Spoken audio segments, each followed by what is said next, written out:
semua, kembali lagi di Aja di Pintar Channel. Hari ini bahasa Inggris mau bahas causative have or get. Nah, causative itu apa sih? Causative ini digunakan misalnya seperti ini. Kalau kamu bisa menyuruh orang lain atau meminta orang lain melakukan sesuatu untuk kamu.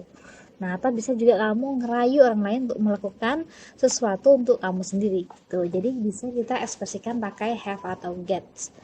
Nah, kita next dulu. Menurut pengertiannya, causative have or get itu causing something to be done by someone else is expressed by have or get with past participle. Nah, ini diambil dari referensinya W. Standard Allen, Living English Structure 1985-33. Gitu ya. Nah, ini rumusnya gimana sih cara buatnya causative? Singkat aja, kita langsung aja. Di sini ada rumusnya, the formnya. Ini di sini ada aktif dulu. Jadi causative itu have or get jadi dua ya.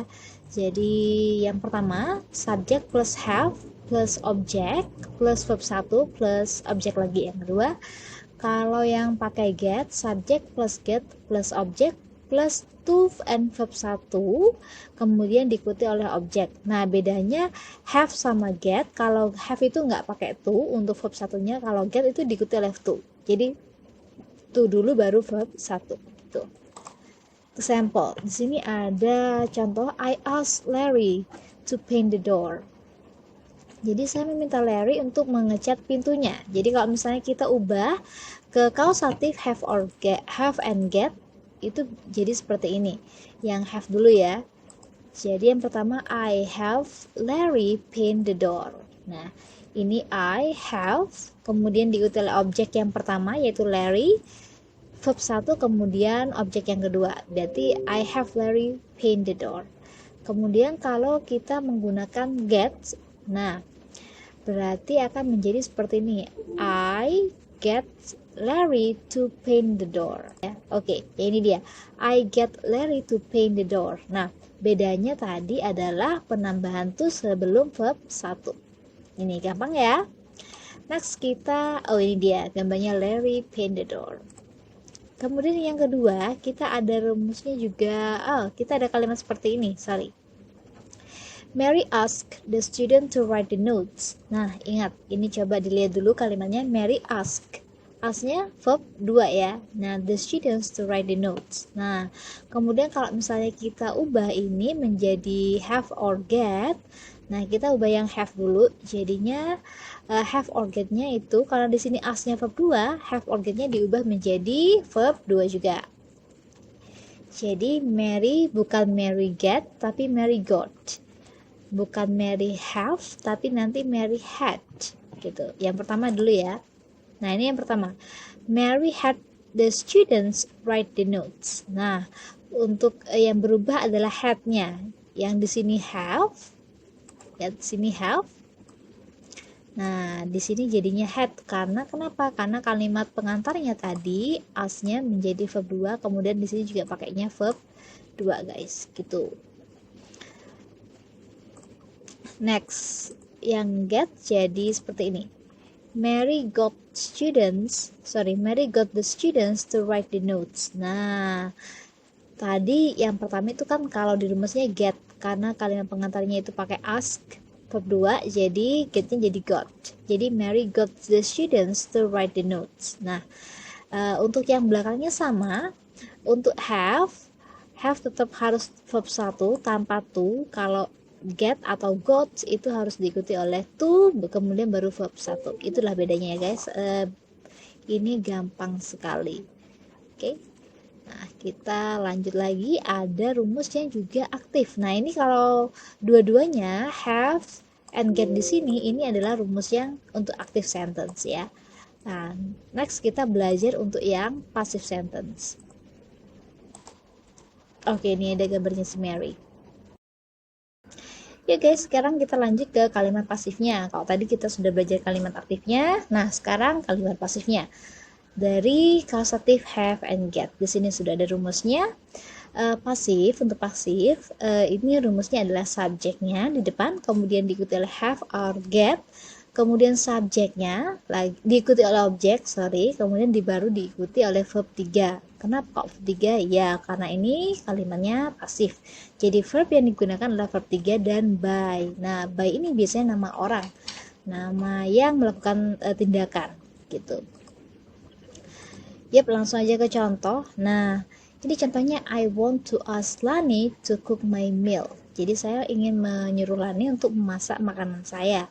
Nah, yuk kita praktek dulu, latihan dulu dengan rumus yang aktif yang tadi sudah kita berikan. Tadi ada 2 ya, have sama get. Bedanya kalau have itu nggak pakai to, kalau get itu pakai to gitu.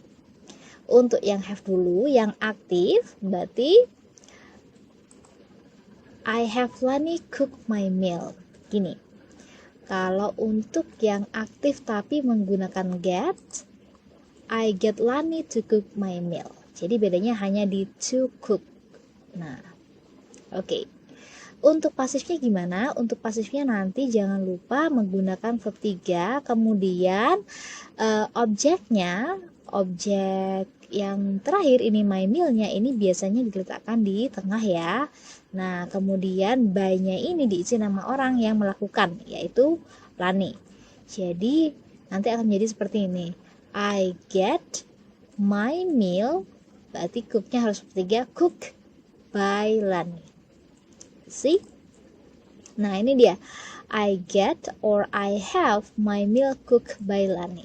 Nah, di sini bedanya hanya memakai verb 3, kemudian objeknya dipindah ke tengah. Nah, yang menjadi objek, kemudian objek orangnya tetap di belakang, yaitu si pelaku. Oke. Nah, ini dia gambarnya. Oke, next example nomor 2 ada Billy asked the waiter to take the bill. Nah, di sini ada ask-nya ini verb 2 ya. Jadi nanti jangan lupa diganti. Jadi Billy asked the waiter to take the bill. Kita latihan dulu seperti biasa menggunakan have dan get untuk kalimat aktifnya. Nah, di sini kalau pakai had, jadi Billy had the waiter to take the bill. Nah, dengan kebalik, kenapa kok pakai had? Kan rumusnya tadi pakai have. Iya, karena di sini ask-nya itu verb 2. Jadi pengantarnya verb 2, maka have yang dari rumusnya juga diganti dengan verb 2. Ya. Oke, jelek banget ya. Nah, ini dikasih garis bawah aja. Ini dia. Oke, nah ingat take-nya nggak pakai to, jadi I had the waiter take the bill. Billy had the waiter take the bill. Oke. Next yang selanjutnya itu ada get, jadinya got. Jadi Billy got the waiter to take the bill. Nah, aksinya tadi verb 2, pengantarnya, kemudian get-nya berubah jadi got karena ini verb 2 ya. Yang beda lagi adalah penggunaan to. Nah, tadi kalau had itu nggak ada to-nya setelah sebelumnya verb 1. Kalau got ada to-nya. Jadi tetap sama rumusnya dengan yang aktif yang tadi kita bahas. Oke, kemudian kita mau buat kalimat ini ke dalam kalimat pasif. Nah, menggunakan rumus yang di atas. Sama nih dengan yang nomor 1, cuman bedanya di sini kita pakai had and got gitu sih. Karena introducing verbnya di sini adalah verb 2. Oke. Gimana jadinya? Jadi misalnya jadinya akan jadi seperti ini. Billy had or got, bill-nya duduk di tengah, the bill, take-nya harus pakai verb 3, taken by the waiter. Let's see. Nah, ini dia. Billy had or got the bill taken by the waiter. Ya. Jangan lupa kalau pasif, nah objeknya yang menjadi objek bendanya itu di tengah sini. Kemudian objek yang melakukan, si pelaku itu ada di belakang. Nah, di sini. Dan bedanya juga kita menggunakan verb 3. Jadi verb 3-nya take itu taken. Jadi di sini. Sama dengan yang ini adalah verb 3-nya cook itu cooked di sini ya. Nah, sini gitu guys. Jadi itu untuk have, causative have and get. Kita sudah ada 2 rumus. Tadi yang aktif di previous slide itu yang aktif, kemudian yang ini yang pasif gitu ya. I hope you understand. Thank you very much everyone.